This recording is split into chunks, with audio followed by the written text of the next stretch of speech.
Good evening, everybody, and welcome back to One Hub Racing. Of course, it's Friday night. We no longer race on Fridays, but Colin and I are here with another episode of Inside the Stewards Room. Cole, episode 8.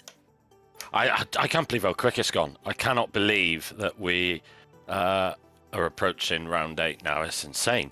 Not many races to go now. Now drivers are going to be starting to look at the championship standings and see where they're likely to finish. Are they going to be in the hunt for the title at the end of the season? Yeah, exactly that. And I think the other thing to consider, Cole, that, we are coming to the end of a game cycle as well. So there hopefully will be news soon about the new game. Yeah, so obviously we know that it's not going to be a completely new game, but we are going to get some DLC, which will include the new cars, the new rules. So it's going to be really interesting how CODEMASTERS deal with that and how it will turn out. That we'll have to wait and see. Well, Bahrain on Sunday, always a good race, lots of opportunity to overtake. And I think it's one of those tracks where sometimes if you do get past, there's an opportunity to, down the next straight, make the move to get back past. So we often see moves that, we think they're done, but in reality, the driver behind or who that was defending has plenty of opportunity to try and get the position back. Yeah, exactly that. It's not just overtake and done. You've got to be very careful that the driver doesn't get a run on you in the next couple of corners. And it's a very difficult track, Bahrain. But I think, the drivers handled it well. There wasn't too many big errors out there. And we had some brilliant racing, great overtaking that I personally saw watching the streams live. Alrighty, well, if you haven't followed us already, make sure you do, because we're almost at 600 here on Twitch. But we're going to jump straight into some incidents that happened in Bahrain. And the first one that Jess, of course, who's in our ear, is going to bring us is between Stroll and Moggs, or Morgan, as we know him. So shortly you will see this appear on the stream. And Cole, I think these guys actually had quite a nice chat in their ticket when it was reported, which is always nice to see. There was no arguing, it was more just kind of understanding. Yeah, I mean, they basically agreed before even the stewards looked at it that it was a racing incident themselves.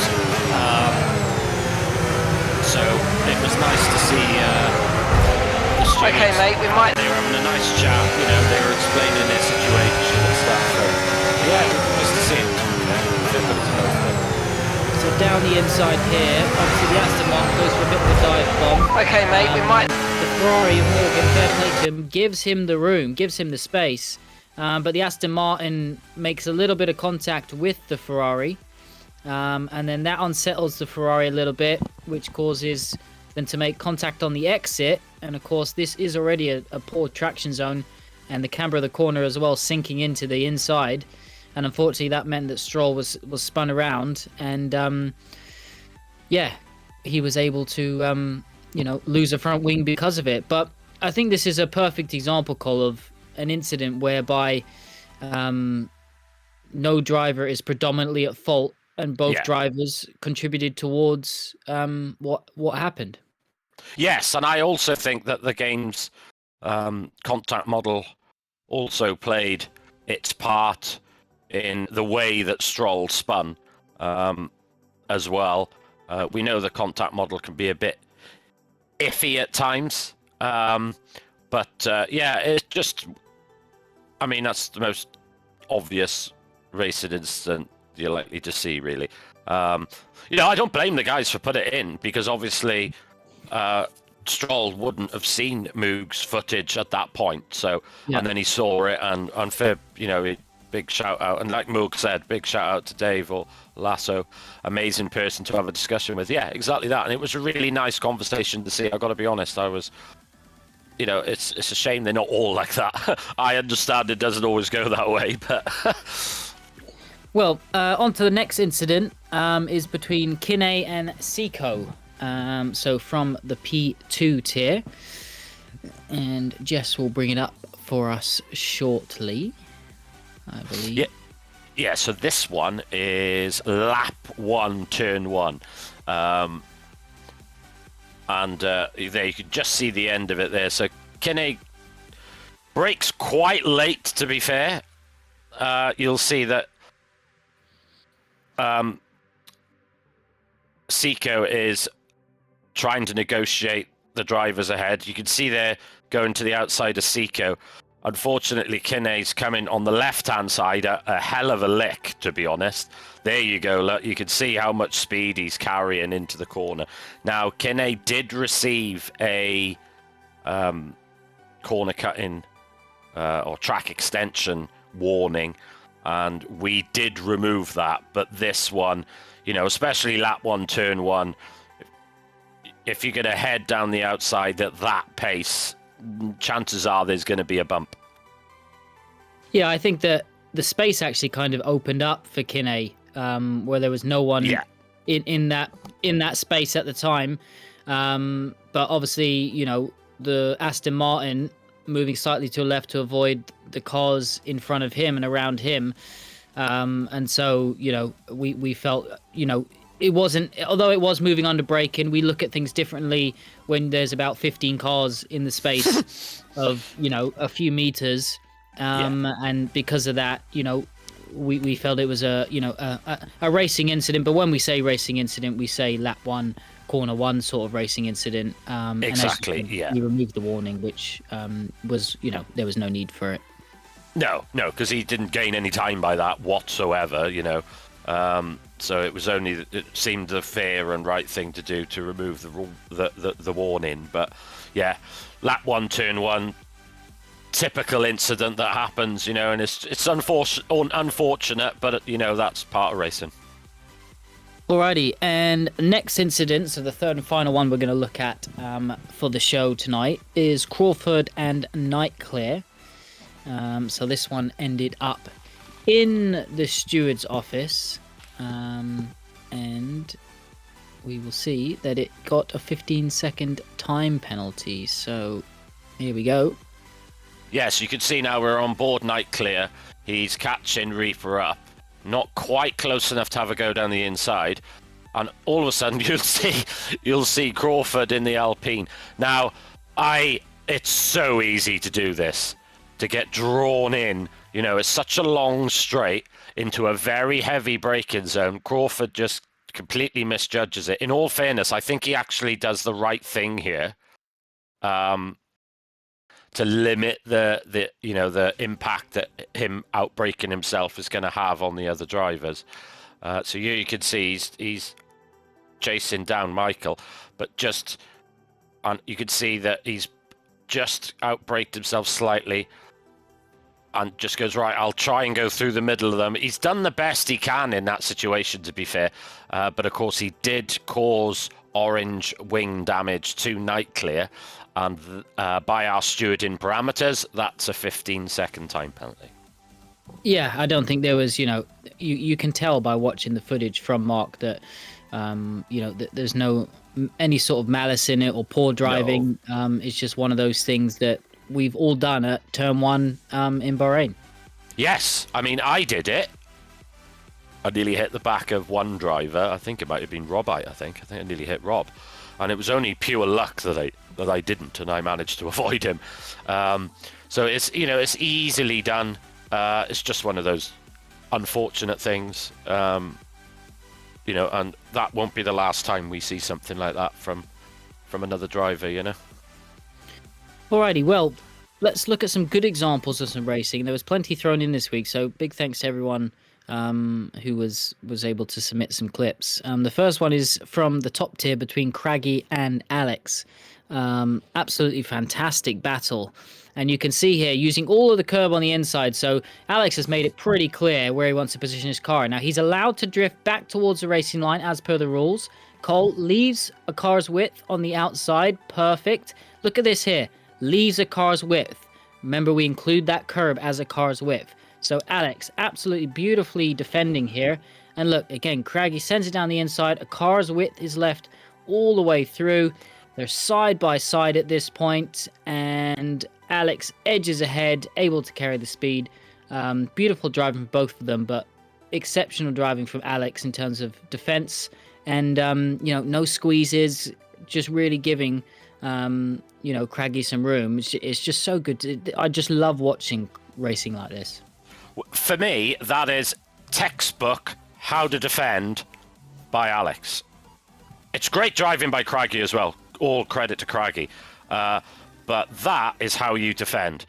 Any driver wondering what's the best way to defend, watch this clip, because this is how it should be done. That is brilliant driving. He leaves...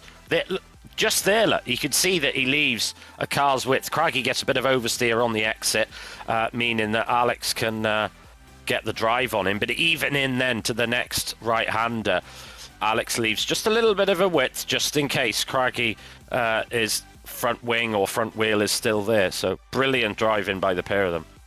Jess, I don't know if you can go back to the overhead shot that you're on at turn 2, on the exit of turn 2. And see if you can pause it for us. And I just want to highlight, Paul. Jess is in her ear saying she's gonna try and get it. And Cole, what I want to just highlight is how many times on the exit of turn 2 there has the driver on the outside squeezed the driver on the inside over that big clunky curb, and they've ended up so just here, little bit further, Jess.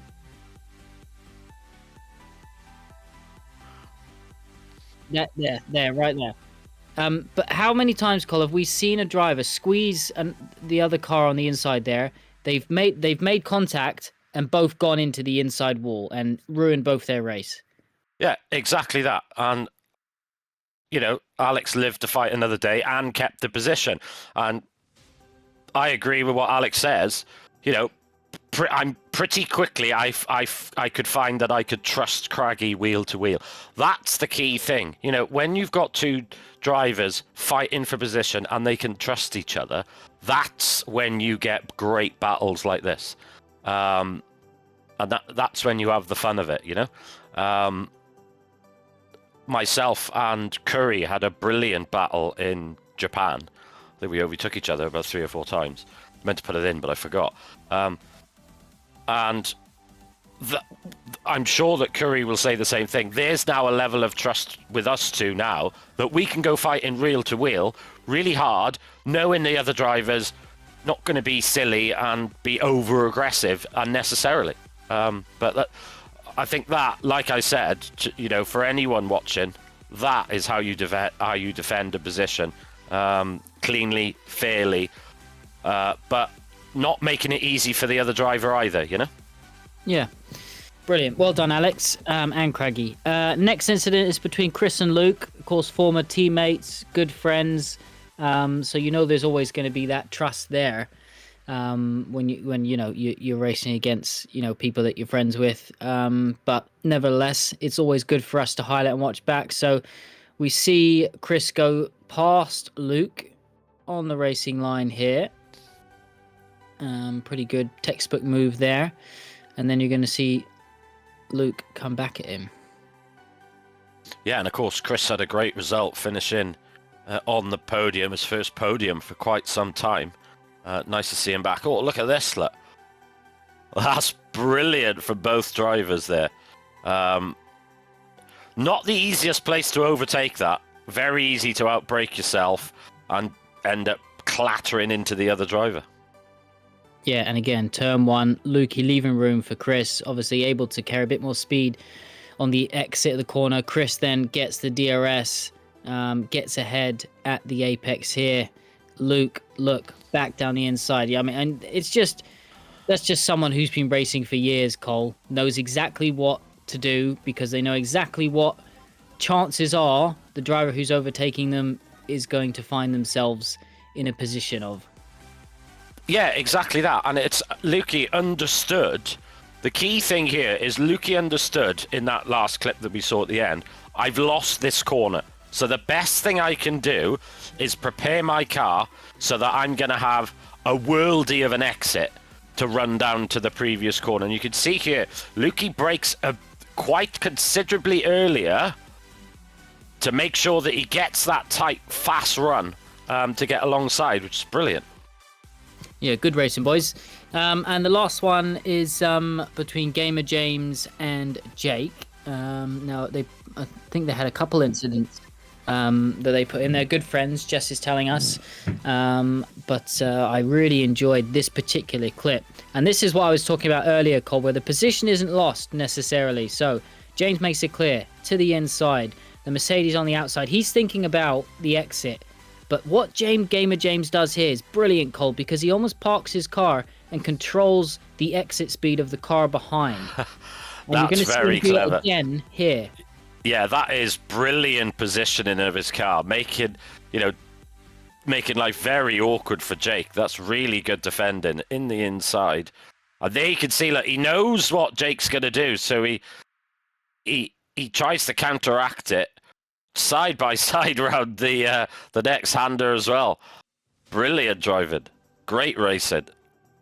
And this is another prime example, because don't forget, this is the P4 tier. And I've always said it, just because you're in a higher tier and a quicker tier does not mean that the wheel to wheel is any worse or better. And this proves it. Yeah. Just brilliant here. Jake's thinking about as well this corner exit, the switchback, which you can see. Look at that. But James knows he's going to have the inside to this second part, but gives him room there. Gives them Mercedes room, means there's no contact, and they can continue on. They both enjoy it, and then they provide us with great footage to look at and enjoy ourselves as well as viewers. Yeah, absolutely fantastic race in there. Between James and Jake, and not their first battle this season. I've watched a few good battles between these two throughout the season. So long may it continue if it's like that. Well done, boys. Well, thank you everyone that submitted their clips. We try and show a few each week at least. But this week, Cole, it's Saudi Arabia. Obviously, no Grand Prix in real life due to the cancellation. But nevertheless, how would you describe this track? It's one of a kind, that's for sure. One of the most challenging tracks on the entire game, in my opinion. The walls are close, and where there aren't walls, it's very easy to pick up track limits as well. I actually love driving this track. I'm useless at it, to be honest. But I absolutely love the challenge of it. You cannot afford to make a mistake around here. It's not, like a Paul Ricard, for instance, where, if you make a mistake, you've got a bit of tarmac to help you out. Here, really, if you make a mistake, you're pretty much heading towards a wall.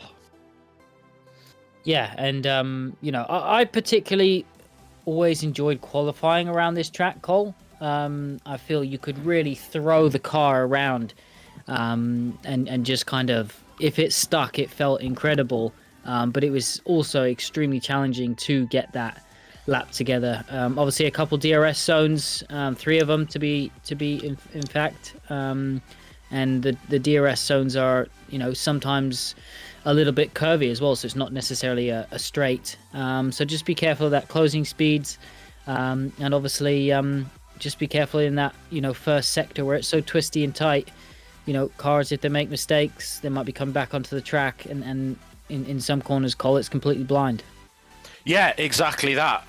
We've seen it in real Formula One, and we've seen it a couple of I think we raced here in season 26, and one driver made a mistake, another driver follow him behind. And because there's so many blind corners, he had no hope of avoiding him and joined the accident.